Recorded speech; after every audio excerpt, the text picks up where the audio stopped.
Bonjour les explorateurs, à partir d'aujourd'hui, je vous propose un nouveau format de vidéo sur ma chaîne. Un programme très court de 90 secondes chrono où j'évoque les sujets qui ont marqué ou non l'actualité astronomique de ces derniers temps. Toutes les semaines, un nouvel épisode sortira. Le nom de la série, Poussière d'actu. Actu parce que les sujets traités seront des nouvelles récentes sur les domaines de l'astronomie, astrophysique et de l'aérospatiale. Et poussière pour bien inciter sur le fait que ce seront de brèves et courtes descriptions qui mériteraient davantage de recherches sur Google pour satisfaire votre curiosité. 90 secondes, c'est la durée, hebdomadaire, c'est la fréquence. Allez, c'est parti, j'espère que ça vous plaira. Une découverte unique en son genre, un lieu de construction indécis pour un télescope géant et un nouvel astronaute européen vers l'ISS, partons survoler l'astronomie en 90 secondes avec ce premier numéro de Poussière d'actu.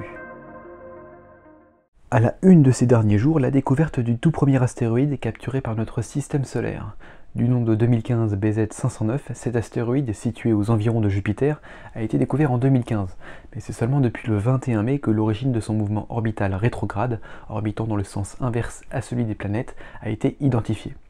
Cette étude, menée par le docteur Fatih Namouni, a prouvé que cet astéroïde existe depuis la formation de notre système solaire et que la seule explication à son mouvement inverse est qu'il eût voyagé depuis une autre étoile, puis capturé par le système solaire.